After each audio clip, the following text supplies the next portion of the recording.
একটা মুহূর্তের জন্য ভাবুন তো, যদি আপনার পুকুরে কিছু সমস্যা হওয়ার আগেই পুকুর নিজেই আপনাকে সতর্ক করে দিচ্ছে।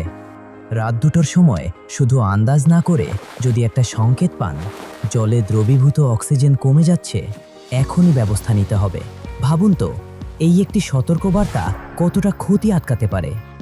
অনেক বছর ধরে মাছ চাষিরা অভিজ্ঞতা আর অনুমানের উপর নির্ভর করেছেন, কিন্তু এখন পরিস্থিতি বদলাচ্ছে। যেখানে জলবায়ুর ধরনে অনিশ্চয়তা, নতুন রোগ আর চাষের খরচ সমান্তরালভাবে বাড়ছে, এই অবস্থায় শুধু অভিজ্ঞতা যথেষ্ট নয়।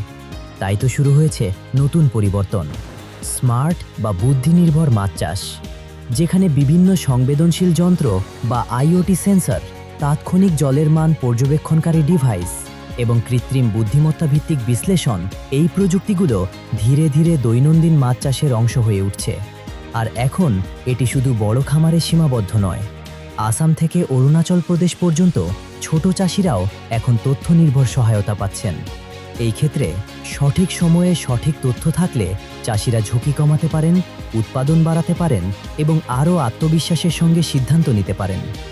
সবচেয়ে বড় কথা, এই অনিশ্চয়তার চাপ অনেকটাই কমে যায়। উত্তর পূর্ব ভারতের মতো অঞ্চলে, যেখানে প্রাকৃতিক সম্পদের প্রাচুর্য রয়েছে, সেখানে এই প্রযুক্তিগুলো শুধু যন্ত্র নয়, এগুলোই নতুন নীল অর্থনীতির ভিত্তি। একটা বিষয় পরিষ্কার হয়ে যাচ্ছে, শুধু অনুমানের উপর ভিত্তি করে চাষ করলে তা দীর্ঘমেয়াদী হবে না। যেখানে প্রযুক্তির সহায়তায় চাষ, সেখানেই ভবিষ্যৎ এগোচ্ছে। আপনি কি নিজের পুকুরে এই প্রযুক্তির সাহায্যে চাষ করছেন? কমেন্ট করে জানান।